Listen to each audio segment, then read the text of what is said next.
नमस्कार, total health में आप सभी का स्वागत है। मैं हूं किरण भारद्वाज। जुनून ज़रूरी है ज़िंदगी में कुछ भी पाने के लिए, मगर जब हद से गुजर जाए तो मर्ज बन जाता है। शंका, अनिश्चितता और भय के जाल में व्यक्ति का जीवन उलझ जाता है। आज हम बात करेंगे एक ऐसे ही मानसिक विकार मनोरोग के बारे में जिसमें व्यक्ति को वहम और भ्रम की स्थिति रहती है। ऐसे में चीज़ों को बार बार चेक करना, क्या चीज़ सही जगह पर है या नहीं, या एक ही बात को दोहराते रहना, एक ही कार्य को बार बार करते रहना, ऐसी बहुत सी जटिलताएं होती हैं जिससे व्यक्ति का जीवन प्रभावित होने लगता है। हम बात कर रहे हैं OCD यानी ऑब्सेसिव कंपल्सिव डिसऑर्डर की। क्या होती है यह अवस्था और क्या होता है इसका प्रभाव, आइए देखते हैं इस रिपोर्ट में।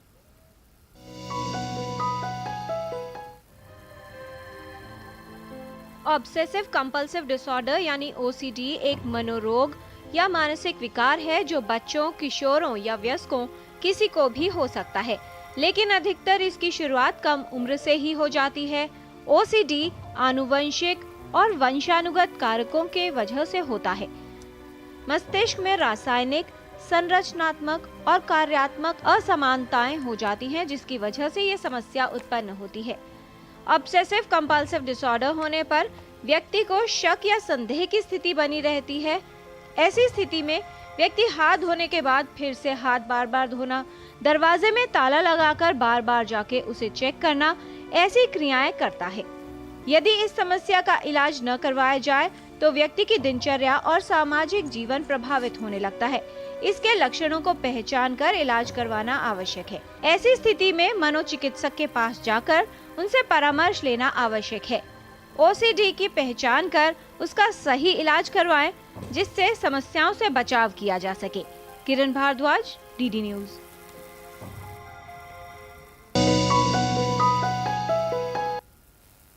कुछ लोगों का व्यक्तित्व या पर्सनालिटी ऐसी होती है जिन्हें अपने ज़िंदगी में सब कुछ परफेक्ट चाहिए, जिन्हें हम लोग परफेक्शनिस्ट कहते हैं। लेकिन परफेक्शन होना और OCD होना दो अलग बातें हैं। किस तरह से पहचान की जाए कि जो व्यक्ति को लक्षण हो रहे हैं वो असामान्य है और कब आवश्यक है विशेषज्ञ के पास जाना, ये जानेंगे विशेषज्ञों से। इस विषय पर बात करने के लिए हमारे साथ उपस्थित है विशेषज्ञों का खास पैनल, तो उनसे आपका परिचय करा दें। हमारे साथ हैं doctor Rakesh Chadha, professor and head department of psychiatry, All India Institute of Medical Sciences. आज के डिस्कशन में शामिल हैं doctor RP Beniwal, professor department of psychiatry, centre of excellence in mental health, Atal Bihari Institute of Medical Sciences and doctor Ram Manohar Lohia hospital. दोनों ही विशेषज्ञों का स्वागत करते हैं। OCD की जो समस्या है वो बेहद आम है और इसमें सबसे चिंताजनक बात यह है कि जो लक्षण आते हैं व्यक्ति को ये लगता है कि ये तो सामान्य आदत है, लेकिन आदत कब समस्या बन जाए ये जानते हैं हम विशेषज्ञों से। इस विषय से संबंधित अगर आपके भी कोई सवाल हैं, आपके प्रश्न या फिर ऐसी कोई समस्या जिसका समाधान आप चाहते हैं, तो हमारे टोल फ्री नंबर पर कॉल कीजिए। नंबर है 1800111234। आप ईमेल के माध्यम से भी हम तक प्रश्न पहुंचा सकते हैं। हमारा ईमेल एड्रेस है ddnewstotalhealth@gmail.com। तो आइए समझते हैं कि क्या है OCD यानी ऑब्सेसिव कंपल्सिव डिसऑर्डर। सबसे पहले डॉक्टर राकेश चड्ढा, आपसे ये जान लें कि आदत जो है सबकी अलग अलग होती है और व्यक्तित्व भी, तो OCD कोई भी व्यक्ति किस तरह से समझे और कितनी आम समस्या है ये? जी, OCD ऑब्सेसिव कंपल्सिव डिसऑर्डर, या जिसको आम भाषा में हम कई बार वहम की बीमारी भी कहते हैं, इसके दो कंपोनेंट्स हैं, एक है ऑब्सेशन और एक है कंपल्शन। अब आपने ताला लगाया या आपने लाइट बंद की रात को सोते समय, और कई बार आपको लगा कि शायद बंद नहीं हुई है या ताला ठीक से नहीं लगा, आपने एक बार चेक किया, तो वहाँ तक तो ठीक है, पर आपको बार बार ऐसा विचार आए हैं कि मैंने ताला शायद ठीक से नहीं लगाया, पर साथ साथ आ रहा है कि मैंने ठीक से लगाया था, फिर मैं जाके चेक करता हूँ। तो इसको आप बार बार अगर आप नहीं चेक करते हैं तो आपको इतनी उससे डिस्ट्रेस होती है, परेशानी होती है, एंग्जाइटी होती है कि आप उसको कंट्रोल नहीं कर सकते हैं और वो अनकंट्रोलेबल हो जाता है। इसी तरह से इस तरह के वहम सफाई के संबंध में हो सकते हैं, हाथ धोने पर हो सकते हैं, या किसी को आपने पेमेंट करनी है या स्विच बंद किया है, तो इस तरह के, तो जहाँ ये डिस्ट्रेसिंग होने लगे, जहाँ आपकी दिनचर्या में, रोज़ की दिनचर्या में ये इंटरफेयर करने लगे कि आप रोज़ का काम, जो काम आप 3 मिनट में करते थे, उस काम को करने में आपको आधा घंटा 1 घंटा लग रहा है। जैसे फॉर एग्जांपल नहाने जा रहे हैं बाथरूम में, नॉर्मली आप 10 मिनट में निकल आते थे, आपको आधा घंटा लग रहा है। तो ये सिचुएशंस हैं कि जो वार्निंग साइंस हैं, और जिसमें कई बार है कि आपको खुद नहीं पता चलता, तो घर वाले या परिवार या फ्रेंड्स आपको बताएंगे कि ये ऐसा क्यों कर रहे हो।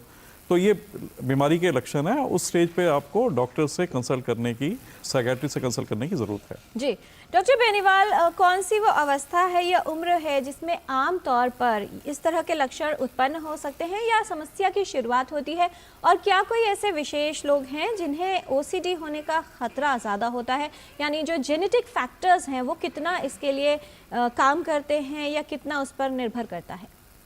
देखिए, आमतौर पर ये बीमारी वैसे हम देखते हैं कि युवा अवस्था में भी इसके लक्षण शुरू हो जाते हैं। टीन एज के अंदर हमें ये देखने को मिलती है, लेकिन वैसे ही किसी भी एज में एमर्ज हो सकती है। इसकी शुरुआत किसी भी एज में हो सकती है। जी। यूजुअली क्या होता है कि कुछ व्यक्ति ऐसे होते हैं जिनका व्यक्तित्व ऐसा है कि वो कुछ परफेक्शनिस्ट हैं। उनकी एक पर्सनैलिटी ऐसी है जो एनकास्टिक पर्सनैलिटी हम बोलते हैं, कि वो हर चीज़ को ऑर्डर में रखते हैं, हर चीज़ को पूरा परफेक्ट करते हैं, साफ सफाई का ध्यान रखते हैं, ये सब करते हैं। लेकिन अगर यही व्यक्तित्व लक्षण में उभर जाए और उसकी आम जिंदगी को प्रभावित करे, उसके जो सोशल फंक्शंस हैं, उसका जो ऑक्यूपेशनल फंक्शन है, यानी उसकी जो दिनचर्या है, उसका जो प्रोफेशनल वर्क है, उसमें अगर वो डिस्टर्ब करने लग जाए, तब हम इसको कहते हैं कि ये ऑब्सेसिव कंपल्सिव डिसऑर्डर हो गया है। जेनेटिक का जहाँ तक सवाल है, जिनके पेरेंट्स में अगर ये हिस्ट्री है ओसीडी की, तो उसमें चांसेस बढ़ जाते हैं बनिस्बत जिनके यहाँ हिस्ट्री नहीं है।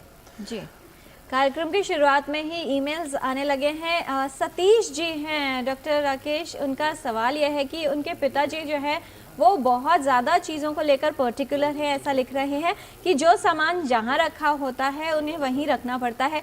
तो क्या ये समझें कि समस्या का शायद ये लक्षण हो सकता है? क्या करना चाहिए इन्हें?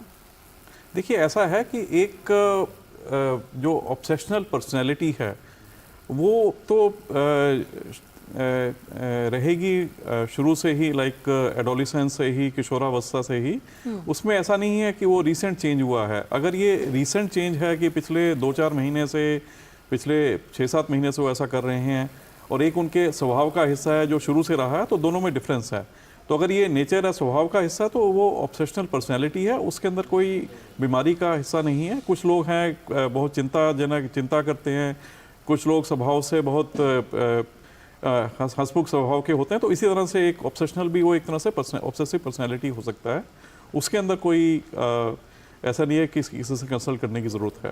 डॉक्टर चड्ढा, अक्सर जो है सफाई का ध्यान रखना, जो लोग बहुत सफाई पसंद होते हैं उनके लिए कहा जाता है कि भाई आपको जो है बहुत ज़्यादा पर्टिकुलर हैं सफाई को लेकर, तो सभी को बोलते रहते हैं बार बार हाथ धोइए या यहाँ की सफाई करते रहिए। ओसीडी की अगर बात करें, इसका प्रारूप और कहाँ तक हो सकता है, कितना विशाल है, और कौन कौन सी समस्याएं या प्रारूप आप बताना चाहेंगे जिससे व्यक्ति ये समझ जाए सिर्फ हाथ धोना या सफाई तक ही सीमित नहीं? हाँ, ओसीडी में ना ऐसा होता है कि एक विचार जो है बार बार आ रहा है। वो विचार इमेज भी हो सकता है कि एक डिस्ट्रेसिंग इमेज है कि मैं जैसे शमशान घाट में या क्रिमेशन ग्राउंड में हूँ और बार बार आपको इमेज आ रही है, या आपको अपने परिवारजन की ऐसे मृत्यु की इमेजेस आ रही हैं, और या ऐसे कुछ डाउट आ रहे हैं कि मेरे हाथ धोए हैं, साफ़ नहीं हुए हैं, तो बार बार ये आ रहा है, और साथ साथ आपको लग रहा है कि जो मैं सोच रहा हूँ ये गलत है, पर ये आपके अपने विचार हैं। तो वो एक रेपिटेटिव विचार है। कई बार इम्पल्स होती है कि आपको लगता है कि मैं एक सामने आजकल तो नहीं होता है, जैसे स्याही इंक होती थी, या आजकल ये प्रिंटर की इंक होती है, आपको लगे कि मैं ये इंक की बोतल उठा के मैं पी लूँ, तो ये एक विचार इम्पल्स आ रहा है। तो ये भी और बार बार आ रहा है, आपको पता है ये गलत है। तो ये सारे जो हैं कि डिफरेंट अलग अलग तरह से ओसीडी के रूप हैं, किस फॉर्म में ओसीडी आ सकती है। जी डॉक्टर बेनीवाल, अगर किसी व्यक्ति को असामान्य लक्षण हो रहे हैं, कितना मुश्किल होता है उसके लिए ये तय करना कि अब समस्या की शुरुआत है, और जल्द पहचान किस तरह से हो सकती है इस समस्या की? देखिए जो ऑब्सेसिव कंपल्सिव डिसऑर्डर है, हम साइकेट्री में 2 टाइप के डिसऑर्डर्स में क्लासिफाई करते हैं, एक न्यूरोटिक, एक साइकोटिक। न्यूरोटिक वो होते हैं जिसमें व्यक्ति को खुद को आभास होता है कि यस मुझे प्रॉब्लम है और मुझे इसका निदान चाहिए, या मैं इससे बहुत ज़्यादा परेशान हूँ और मुझे डॉक्टर की सलाह की ज़रूरत है या इलाज की ज़रूरत है। साइकोटिक में क्या इनसाइट नहीं होती, एब्सेंट होती है इनसाइट। उसमें ये लगता है कि मुझे कोई बीमारी नहीं है, मैं एकदम ठीक हूँ, जबकि जो उसके फैमिली मेम्बर्स हैं, जो केयर गिवर्स हैं, जो देखभाल करते हैं, वो पहचानते हैं कि नहीं इसके ये लक्षण हैं जो कि अब नॉर्मल हैं, जो पहले नहीं थे और अब साफ साफ दिखाई दे रहे हैं। तो ओसीडी के अंदर जो यूजुअली है वो इनसाइट प्रेजेंट रहती है और व्यक्ति खुद डॉक्टर के पास जाता है और वो कहता है कि मुझे ये समस्या है। लेकिन बहुत से ओसीडी ऐसे भी टाइप होते हैं जिसमें पुअर इनसाइट होते हैं, यानी इनसाइट थोड़ी कम होती है, और किसी में बिल्कुल भी इनसाइट नहीं होती, ये भी टाइप हो सकते हैं। तो अगर हम पर्सनैलिटी की बात करें तो उसमें व्यक्ति की पर्सनैलिटी होती है, वो शुरू से अपने आप को ऐसा देखता है तो उसको लगता है कि मैं ऐसा ही हूँ। लेकिन जब वो काम पे जाने लगता है, जब वो स्टूडेंट होता है, उसकी पढ़ाई डिस्टर्ब हो रही है, या वो कोई जॉब ज्वाइन कर लेता है, वहाँ वो उसका डिस्टर्ब, यानी 24 घंटे में अगर 1 घंटे से ज़्यादा वो समय उस चीज़ पे, चेकिंग पे, हैंड वॉशिंग पे, जो रिपीटेटिव जो बिहेवियर है, जो रिपीटेटिव एक्ट है, या जो मेंटल एक्ट है जिसमें वो अपना कंपल्सन के रूप में प्रेइंग भी कर सकता है, काउंटिंग कर सकता है, माला जप सकता है, तो ये सब चीज़ें अगर 1 घंटे से ज़्यादा वो टाइम निकाल रहा है तो इसका मतलब उसको ये प्रॉब्लम है और उसको अब इसके इलाज की सख्त ज़रूरत है। जी चलिए, अगर व्यक्ति को मालूम चल रहा है कि कुछ असामान्य हो रहा है तो वो विशेषज्ञ के पास पहुंच जाएगा, उस स्थिति में शायद थोड़ी आसानी होगी। एक बार व्यक्ति विशेषज्ञ के पास पहुंचे तो किस तरह की जांच होगी, या कैसे ये तय करेंगे कि ये जो लक्षण हो रहे हैं ये ओसीडी की वजह से है, और आगे का सिलसिला क्या रहेगा? आमतौर पे हम देखते हैं कि जब व्यक्ति आता है और वो जो बताना शुरू करता है अपने लक्षण, तो हम प्राइमी फेसिया पहचान लेते हैं कि इसको ये प्रॉब्लम है। और अगर क्लियर कट सिम्टम है तो हमें बिल्कुल भी दिक्कत नहीं होती। उसकी पूरी हिस्ट्री और उसका जो मेंटल स्टेटस एग्जामिनेशन करने से ही हम उसका 95% से ज़्यादा डायग्नोसिस बना लेते हैं। कभी कभी हमें कुछ रूल आउट करने के लिए कि ये कारण किसी और वजह से तो नहीं है, कोई मेडिकल कंडीशन की वजह से तो नहीं है, या कोई सब्सटेंस यानी कोई नशे की प्रवृत्ति है उसकी वजह से तो नहीं है, है ना, या कुछ और ऐसा अबनॉर्मल बिहेवियर जिसकी वजह से तो ये नहीं। कुछ बॉडी डिस्मॉर्फिक डिसऑर्डर्स भी होते हैं जिसमें व्यक्ति रिपीटेडली अपनी बॉडी के बारे में बहुत कॉन्शियस होता है, तो वो सब चीज़ें हमें रूल आउट करनी होती हैं। उसके लिए हम रूटीन इन्वेस्टिगेशन कराते हैं, लेकिन ज़्यादातर हमारा जो निदान है और जो डायग्नोसिस है, बीमारी की पहचान है, वो डिटेल हिस्ट्री और व्यक्ति से हम आमने सामने बात करके, इंटरव्यू करके उससे पता कर लेते हैं। जी डॉक्टर राकेश चड्ढा, जिस व्यक्ति को ओसीडी के लक्षण आ रहे हैं, क्या ऐसा भी हो सकता है कि दूसरे मनोविकारों के साथ, क्योंकि बहुत से लक्षण हैं, अगर व्यक्ति को एज के साथ भूलने की आदत पड़ रही है तब भी ऐसा देखा जाता है कि वो एक चीज़ को बार बार चेक करता है या जांचने की कोशिश करता है कि ये काम कर लिया या नहीं। अगर सिम्टम्स ओवरलैप कर रहे हैं तो कौन सी जटिलताएं हो सकती हैं और कितनी मुश्किलात आती है ऐसे मामलों में? हाँ देखिए, एक तो ज़्यादातर मानसिक बीमारियों में जो शुरुआत है वो किशोरावस्था में या बचपन में या 10-12 साल, 15 साल, 20 साल की एज तक हो जाती है। तो ओल्ड एज के अंदर अगर इस तरह का सिम्टम आ रहा है तो जनरली वो डिमेंशिया का ऑनसेट हो रहा है या यादाश्त कमज़ोर हो रही है, तो उस बैकग्राउंड के अंदर ये सिम्टम हो सकता है कि वो आदमी बार बार वो उनको किसी चीज़ को चेक कर रहे हैं तो क्योंकि वो भूल गए हैं।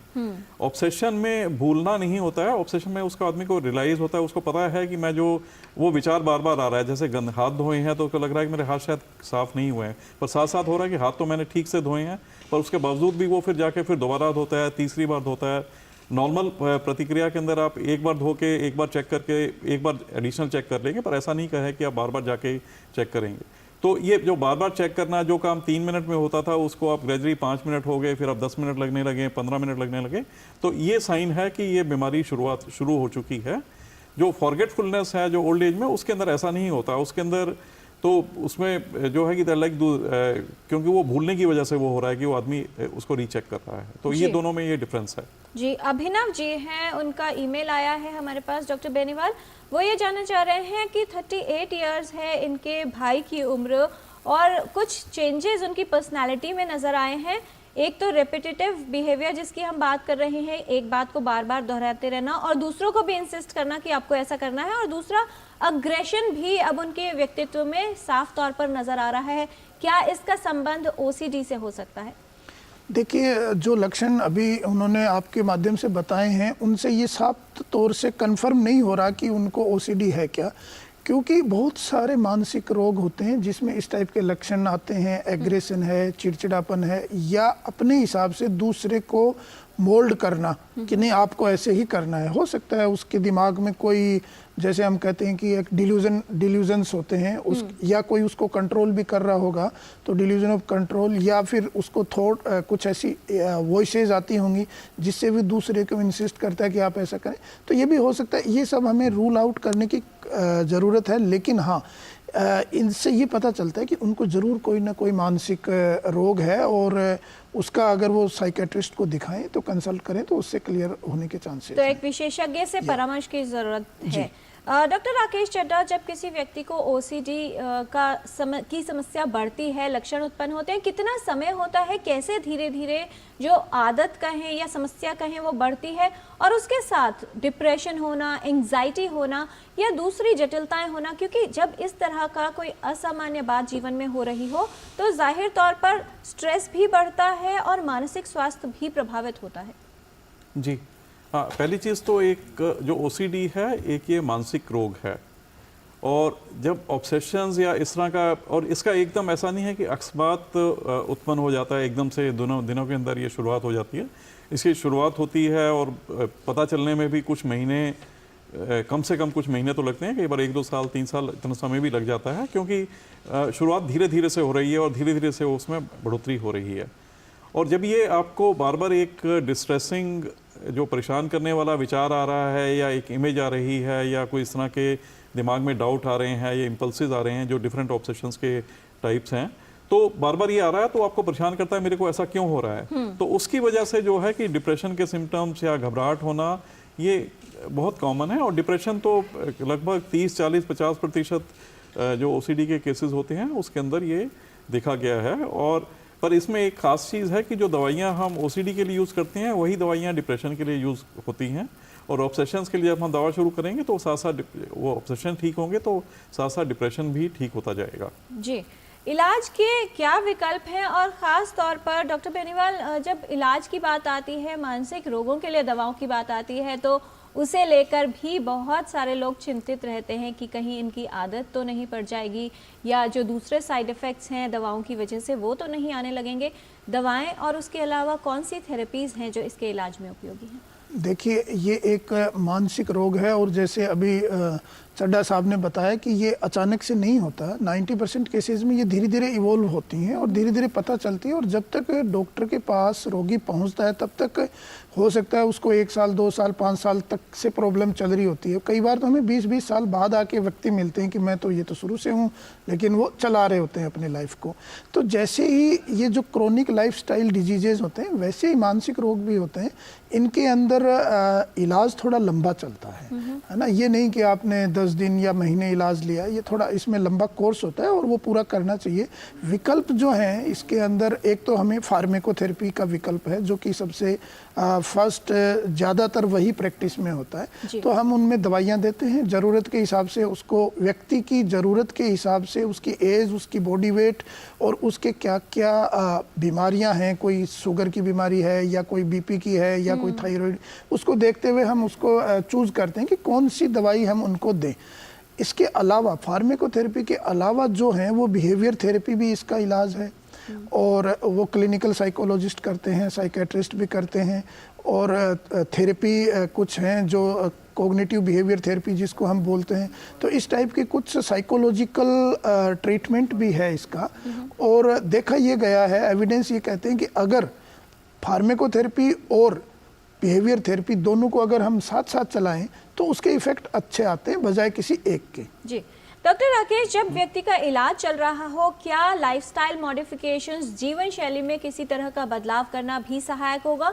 और कुछ ऐसी कंडीशंस का जिक्र आप कर रहे थे जिसमें जो लक्षण हैं वो गंभीर होते हैं, यानी सिवियर हो सकती है कंडीशन। ऐसे व्यक्तियों में खास तौर पर किन बातों का ध्यान रखना चाहिए?